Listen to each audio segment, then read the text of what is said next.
नमस्कार, स्वागत है हमारे चैनल डिफरेंट स्ट्रोक्स में। आज हम चर्चा करेंगे आर्टिकल के बारे में। पहले हम ये जानने की कोशिश करेंगे कि आर्टिकल की आखिर आवश्यकता क्यों पड़ी। आर्टिकल खासकर ए और एन की। तो बोलने की सुविधा के लिए मान लीजिए हमने कहा ए मतलब एक और ऑरेंज मतलब ऑरेंज, एक ऑरेंज, ए ऑरेंज। तो देखिएगा बोलने में ए ऑरेंज बोल रहे हैं, ए ऑरेंज। तो दो वोवेल साउंड एक साथ निकल रहा है, तो उसमें हमें बोलने में भी डिफिकल्टी होती है, सुनने वाले को भी उतना अच्छा नहीं लगता है। जैसे उसी तरह से हमने कहा ए एप्पल, तो ए एप्पल भी अजीब सा लग रहा है क्योंकि एप्पल का ए भी आ रहा है और एक का ए आ रहा है, एक सेब, ए एप्पल। गलत सुनने में थोड़ा सा सुविधा नहीं मिल, इसके लिए हमने एन एप्पल लगा दिया, an apple, an apple, A orange नहीं, एन ऑरेंज। तो इस तरह से आर्टिकल की शुरुआत हुई। सपोज कीजिए कोई वर्ड है एलिफेंट, तो वो क्या चीज से शुरू हो रहा है? एलिफेंट, ए से शुरू हो रहा है। तो ए हमने कहा हिंदी में अ आ ई उ ए, ऐ, तो ए से शुरू हो रहा है तो उसमें हमने लगा दिया। अब हम देखते हैं एक वर्ड है ऐसा जो वोवेल ओ से शुरू होता है, जैसे वन। तो Shahrukh Khan is a one hero, Shahrukh Khan number 1 hero है, A1 हीरो है। तो A1 क्यों बोलते हैं भाई, N1 क्यों नहीं बोलते हैं? वन तो O से शुरू हुआ है, O एक वोवेल है, लेकिन हम N इसके लिए नहीं लगाते हैं क्योंकि वन जो है वह बोलने में वह साउंड निकल रहा है। और हमने पहले ही कहा था कि अ आ ई उ दीर्घ उ ए ऐ ओ औ से भी जो भी सेंटेंस, जो भी वर्ड शुरू होता हो, उसी के पीछे हम आर्टिकल एन का प्रयोग करते हैं। और हमने यहां पे देखा कि वन के पीछे ओ एन ई तो लग रहा है, ओ एक वोवेल है, बट जो मुंह से हमारे जो साउंड निकल रहा है वह निकल रहा है व, और वह कोई वोवेल साउंड नहीं है। सिमिलरली एक और एग्जांपल देखते हैं।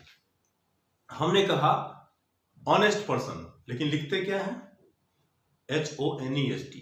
जो प्रोनाउंसिएशन निकल रहा है वो निकल रहा है ओनेस्ट।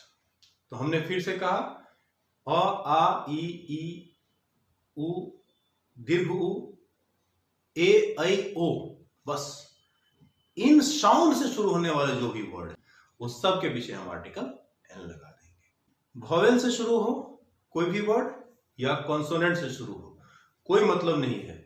मतलब किस बात से है कि वो शब्द किस साउंड से शुरू हो रहा है। फिर इसको समझिएगा।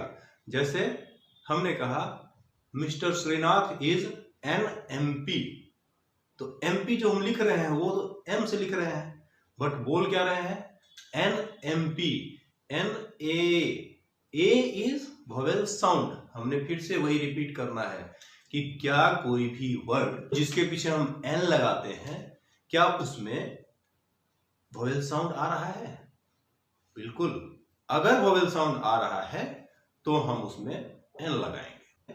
अब एक और दिलचस्प बात मैं आपसे शेयर करूंगा कि हिस्टोरिकल प्लेस, पहले के जमाने में प्रोनाउंसिएशन होता था हिस्टोरिकल प्लेस, और इसके लिए हिस्टोरिकल प्लेस जब प्रोनाउंस लोग करते थे तो उसमें हम एन हिस्टोरिकल प्लेस लगाते थे।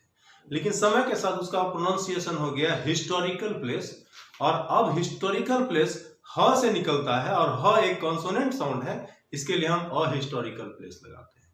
तो कभी कभी समय के साथ भी ए और एन का यूजेज बदल जाता है।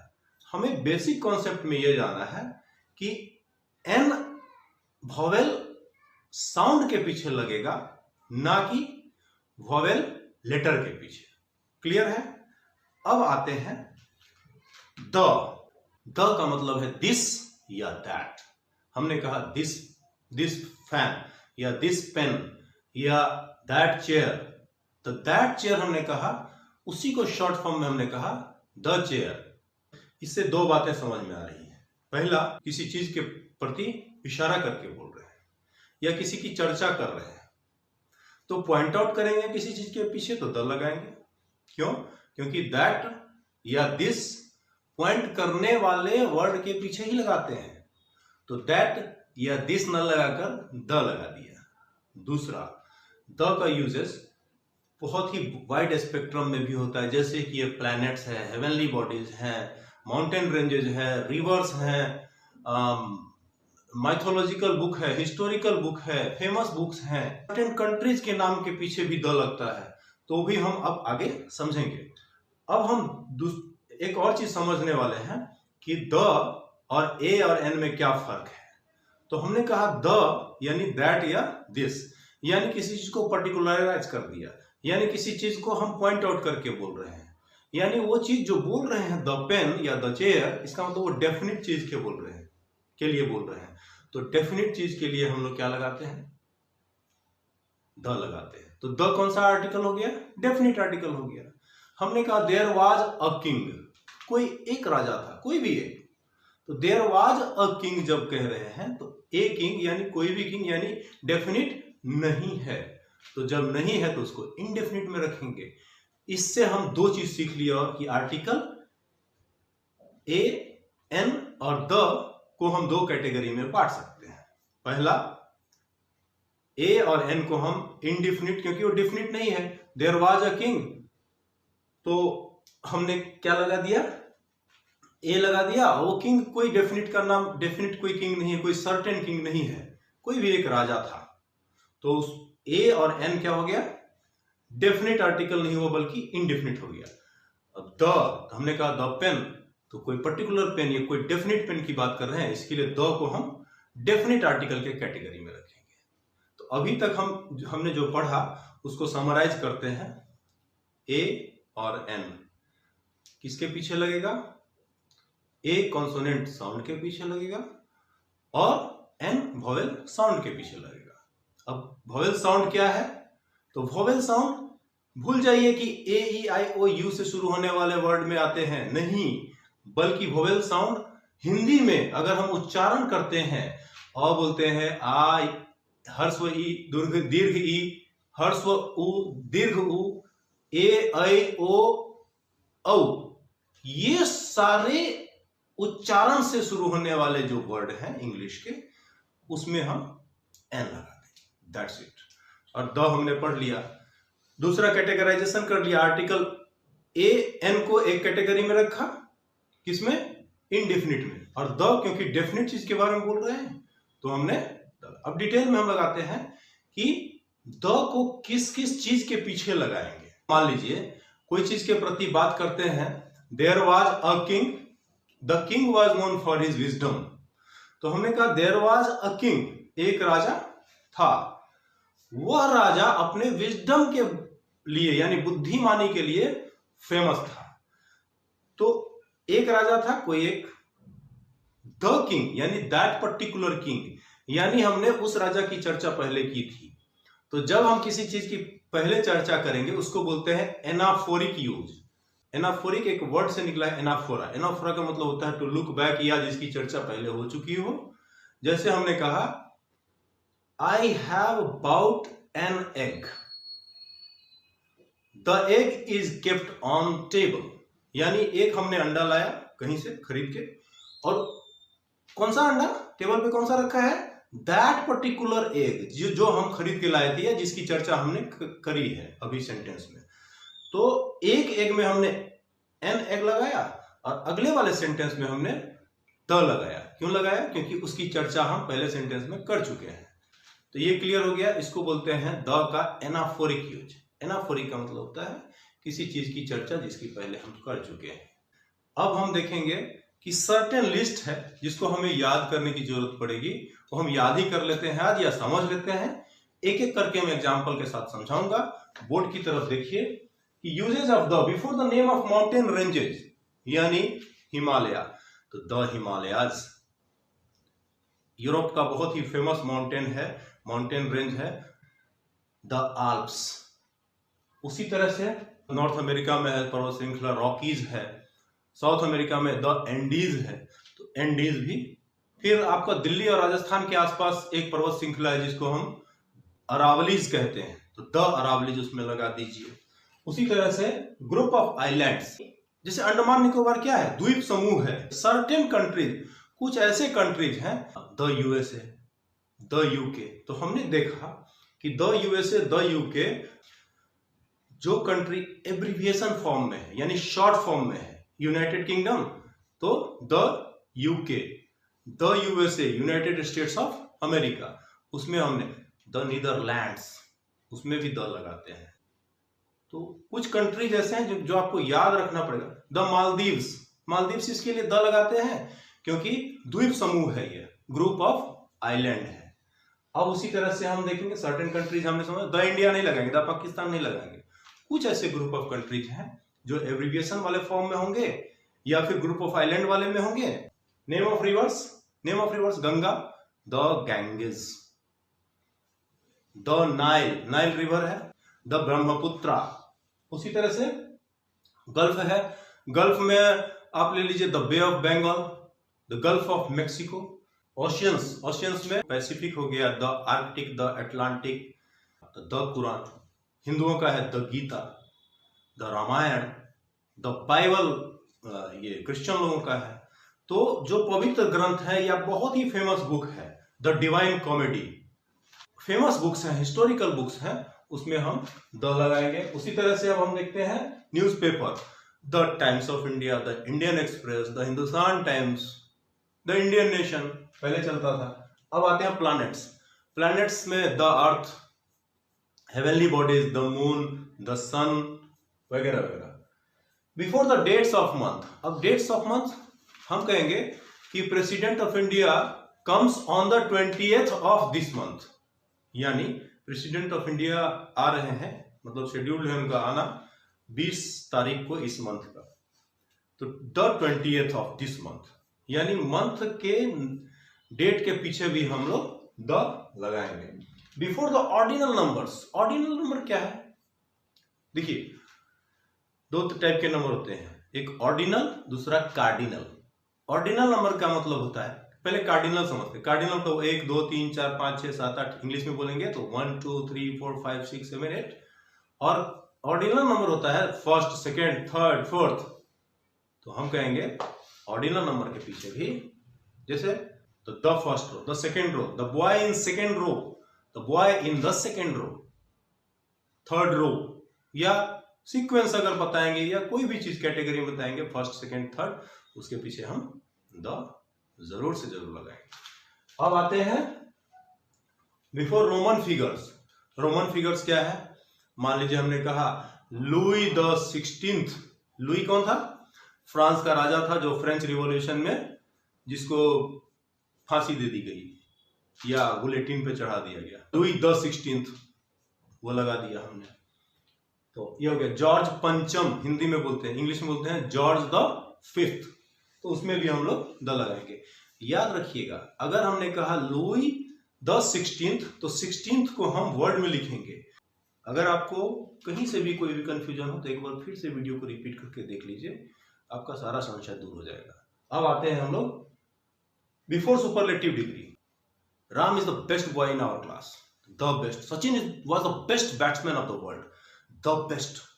यानी हमारा कहने का मतलब है कि सुपरलेटिव डिग्री के पीछे हम द का यूज करेंगे। महान राजाओं के नाम में हम द ग्रेट लगाते हैं तो उसमें भी हम द ग्रेट ही लगाएंगे। Alexander the great, Ashoka the great, Akbar महान, अकबर द ग्रेट, ठीक है, ये हो गया।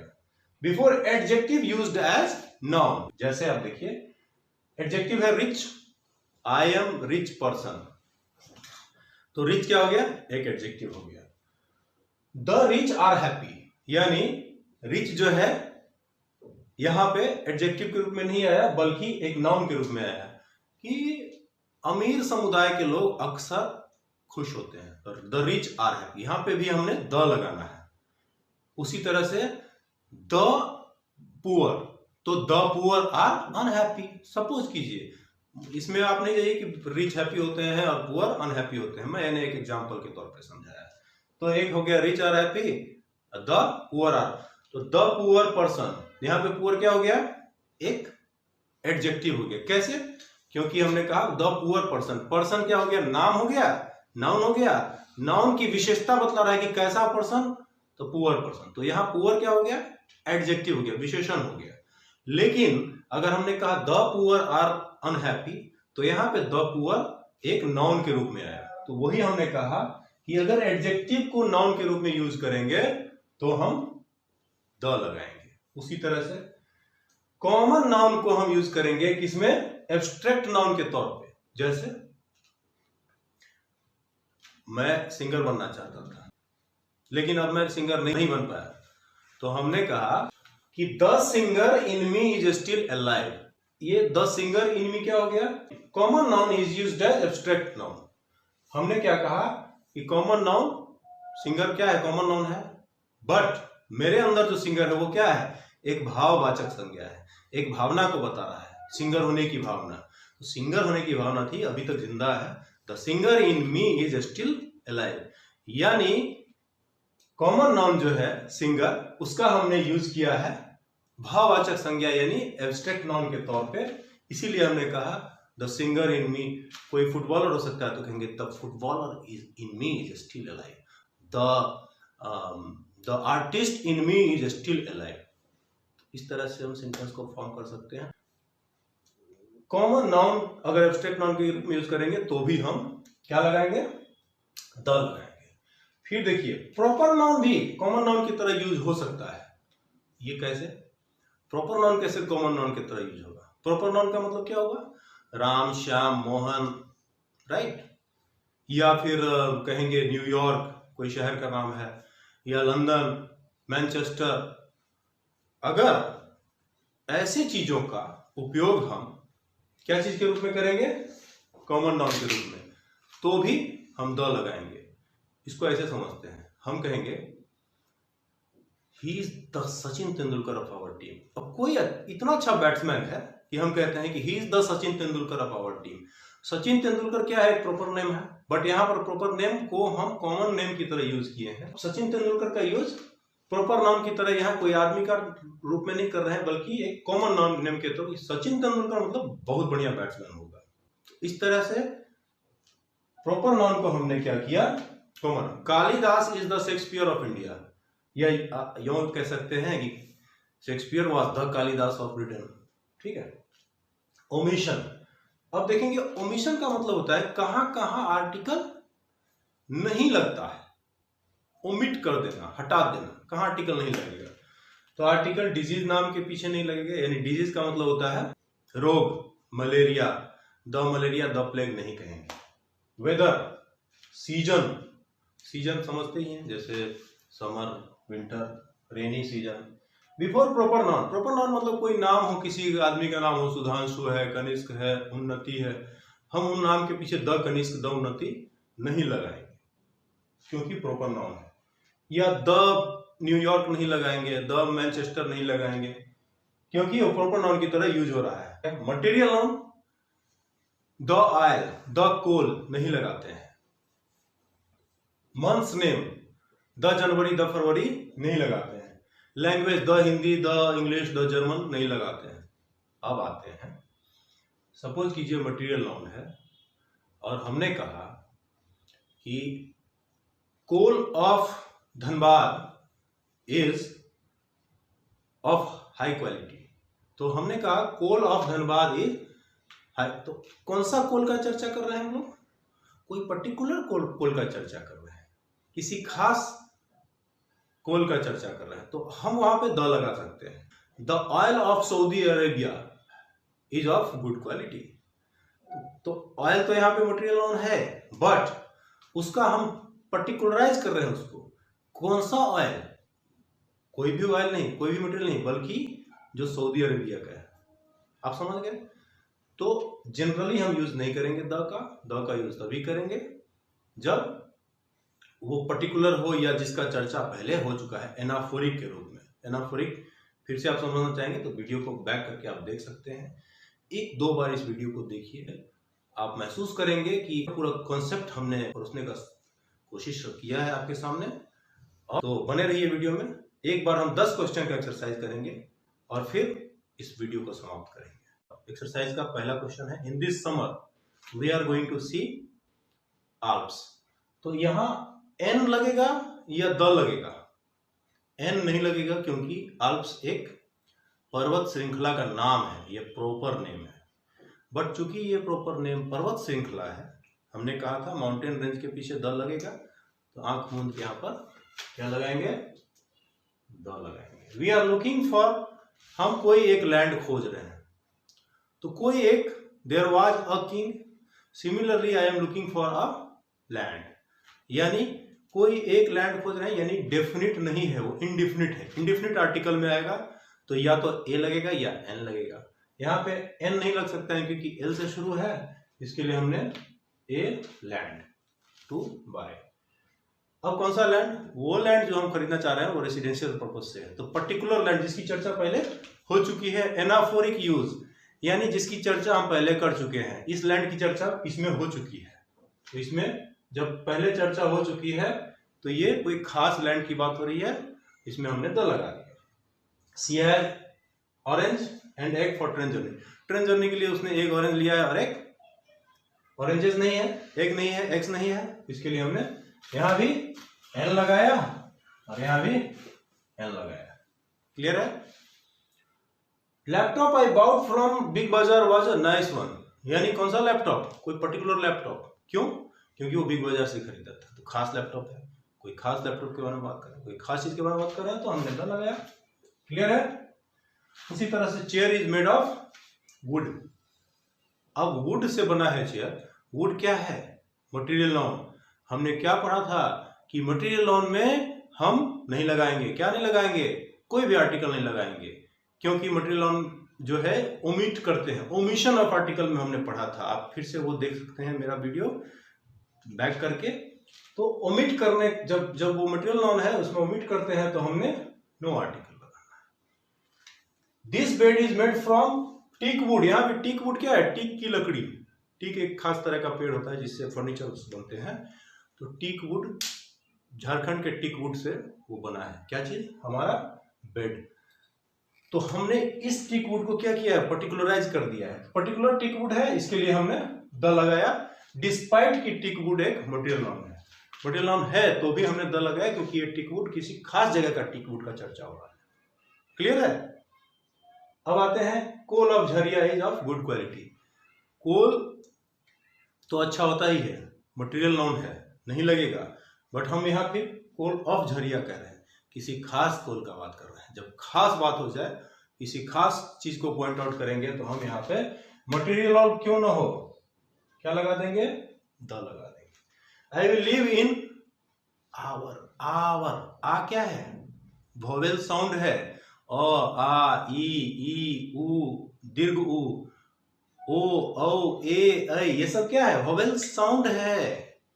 और ये वोवेल साउंड इसमें आ रहा है आवर में, तो हम लगा दिए एन। उसी तरह से मिस्टर राजेश इज MLA, ए, फिर हमने कहा ए अगर है NMLA। क्लियर है।